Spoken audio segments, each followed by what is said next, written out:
5 ദിവസമായിട്ട് ഞാൻ കൊച്ചിയിലൊരു ട്രീറ്റ്മെന്റിലാണോ. എന്റെ മെഡിക്കൽ റിപ്പോർട്ടാണ് ഈ കാണുന്നത്. ഇതിലില്ലാത്തൊരു സംഭവം ഇല്ല എന്നുള്ളതാണ്. ട്രൈഗ്ലിസറിൻ ആയിക്കോട്ടെ, പ്രഷർ കുറച്ച് കൂടുതലുള്ള ടൈപ്പാണ്. അതിന് മെഡിസിൻ കഴിച്ചിട്ടാണെങ്കിൽ ശരി 140 വരെ വരുന്ന ആളാണ് ഞാൻ. ഇനിയിപ്പോൾ അത് കൂടാതെ തന്നെ കൊളസ്ട്രോൾ, LDL, VLDL, ഇപ്പൊ യൂറിക് ആസിഡ്, സത്യം പറഞ്ഞ ഒരു അത്ഭുതം എന്ന് പറയില്ല, മിറാക്കിൾ എന്ന് പറയില്ല, അതേപോലത്തെ ഒരു ട്രീറ്റ്മെന്റ്. ഒരു മെഡിസിനും ഇല്ലാതെ ജസ്റ്റ് ഒന്ന് ടച്ച് ചെയ്യുക പോലും ചെയ്യാതെ നമ്മൾ അസുഖം സത്യത്തിൽ ഇപ്പൊ പുതിയ റിപ്പോർട്ട് ഞാൻ ഇതിൽ കാണിക്കുന്നുണ്ട്. എല്ലാം നോർമലായി, ഞാനിപ്പോ കൂളായി എന്നുള്ളതാണ്. ഇത് ആർക്കെങ്കിലും ഉപകാരത്തിൽപ്പെടുകയാണെങ്കിൽ പെട്ടോട്ടെ. സാർ 30 കൂടെ ഞാനുള്ളത്. ഞാൻ ആദ്യം തന്നെ ഒന്ന് ഷെയ്ക്കാൻ തരുന്നത്. ഇത് എന്തിനാന്ന് ചോദിച്ചു കഴിഞ്ഞാൽ 5 ദിവസമായിട്ട് ഇവരുടെ ഒരു കയ്യിൽ തൊടാൻ പോലും എനിക്ക് പറ്റിയിട്ടില്ല. 100 കണക്കിന് ആളുകളാണ് ഓരോ ആഴ്ചയിലും വന്നിട്ട് ഇവിടുന്ന് ട്രീറ്റ്മെന്റ് എടുക്കുന്നുണ്ട്. അതുപോലെ തന്നെ ഇന്റർനാഷണൽ ആളുകൾ, അതായത് എമറാത്തികളുണ്ട്, ഒമാനികളുണ്ട്, ഔട്ട് ഓഫ് സ്റ്റേറ്റ് ആയിട്ടുള്ള ആളുകളുണ്ട്. എന്താണ് ഡോക്ടർ നമ്മുടെ NYL?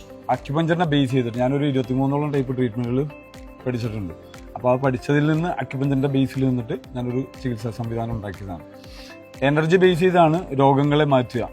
അപ്പോൾ അക്യുപഞ്ചറിൽ പറയുന്നത് മനുഷ്യ ശരീരത്തിൽ കറണ്ട് പാസ് ചെയ്യാൻ പറ്റുന്ന തലത്തിൽ 12ഓളം മെറിഡിയൻസ് പറയുന്നുണ്ട്, ചാനലുകൾ പറയുന്നുണ്ട്. ആ കറണ്ട് പാസ് ചെയ്യുന്നതിൽ ഉണ്ടാകുന്ന തടസ്സങ്ങളാണ് രോഗം എന്നാണ് ഷോർട്ടായിട്ട് പറയാൻ പറ്റുക.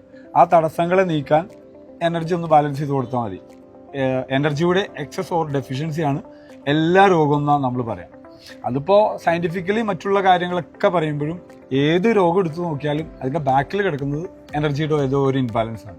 അതിനെ ബാലൻസ് ചെയ്യാൻ, വിസിബിൾ അല്ലാത്ത എനർജിയെ ബാലൻസ് ചെയ്യാൻ വിസിബിൾ അല്ലാത്ത രീതിയിൽ തന്നെ ചാർജ് ചെയ്താൽ കഴിയും എന്നുള്ളതാണ്. മനുഷ്യനിൽ നിന്ന് മനുഷ്യനിലേക്ക് ട്രാൻസ്ഫർ ചെയ്യാൻ പറ്റുന്ന ഒരു എനർജി സിസ്റ്റമാണ് സത്യത്തിൽ അക്യുപങ്ക്ചർ. 5000 വർഷം പഴക്കമുള്ള ഒരു സാധനമാണ്. പക്ഷെ അതിൽ നീഡിൽ വെച്ചിട്ടുള്ള ചികിത്സാ സംവിധാനത്തിന് പൊതുവിൽ നമ്മൾ കാണുക. ആ ഒരു സിസ്റ്റത്തിൽ അതിൻ്റെ ഗ്രന്ഥങ്ങളിലെല്ലാം വരുമ്പോൾ ആധികാരികമായ ഗ്രന്ഥത്തിൽ കാണുമ്പോൾ 2000 വർഷത്തിന് മുമ്പെല്ലാം എല്ലുകൾ കൊണ്ടും കല്ലുകൾ വെച്ചൊക്കെ കുത്തി ട്രീറ്റ്മെന്റ് ചെയ്തു എന്ന് പറയുമ്പോൾ അതൊന്നും ഫുൾ പോസിബിൾ അല്ല. എനർജിയുള്ള ഇവിടെ നമ്മൾ കളരി മർമ്മ ചികിത്സയൊക്കെ ചെയ്തുകൊണ്ടിരുന്ന ആളുകൾ, അല്ലെങ്കിൽ ആയുർവേദം ചെയ്തുകൊണ്ടിരുന്ന ആളുകൾക്കൊക്കെ ബേസ് കൊടുക്കുമ്പോൾ ആയോധന കലകൾ ബേസ് ഉണ്ടാവും. അവരുടെ ആ എനർജിയുടെ ബേസ് ചെയ്തായിരുന്നു ചികിത്സകളെല്ലാം മുന്നോട്ട് പോയിരുന്നത്. പിന്നീട് അത് ആ ഒരു കപ്പാസിറ്റി ഉള്ള ആളുകൾ കുറഞ്ഞു വന്നപ്പോൾ എന്ത് ചെയ്തു, മെറ്റീരിയലിലേക്ക് ചുരുക്കി എന്നുള്ളതാണ്. അപ്പോൾ ആ മെറ്റീരിയൽ ഇല്ലാത്തതാണ് ഏറ്റവും പവർഫുൾ ആയിട്ടുള്ളത് എന്നുള്ളത് അക്യുപഞ്ചർ ഗ്രന്ഥങ്ങളുള്ളതാണ്. അപ്പോൾ ആ മെറ്റീരിയൽ ഇല്ലാത്ത രീതിയിൽ ഞാനൊന്ന് പ്രാക്ടീസ് ചെയ്തു, അത് ഡെവലപ്പ് ചെയ്തെടുത്താണ് NYL ഹീലിംഗ്. മാഷാ അല്ലാഹ്. ഞാൻ എൻ്റെ കൂടെ ട്രീറ്റ്മെന്റ് എടുത്തിട്ടുള്ള ആളുകൾ, അതിൽ ക്യാൻസർ ബാധിച്ച ആളുകളുണ്ട്, കിഡ്നി ഫെയിലിയർ ആയിട്ടുള്ള ആളുകളുണ്ട്. കിഡ്നിക്ക് നമുക്കൊരു 30 കേസ് 40 കേസൊക്കെ എല്ലാ ആഴ്ചയിലും വരുന്നുണ്ട്. അത് ബ്രെയിൻ ട്യൂമർ ആയിട്ടുള്ള ആളുകൾ, അതായത് ഹോസ്പിറ്റലുകളിൽ നിന്നൊക്കെ മടക്കിയിട്ടില്ല, അവർ പഴയ ജീവിതത്തിലേക്ക് തിരിച്ചെത്തി. ഇത് ഞാനൊരു കാരുണ്യ പ്രവർത്തനം എന്ന് പറയാൻ കാരണം, നമുക്കറിയാം സാധാരണ ഒരു ഹോസ്പിറ്റലിൽ പോയിട്ട് നമ്മൾ ഇന്നൊരു ഡോക്ടർ ജസ്റ്റ് ഒരു 10 മിനിറ്റ് കൺസൾട്ട് ചെയ്യുകയാണെങ്കിൽ 500 rupees ചാർജ് ചെയ്യുന്നുണ്ട്.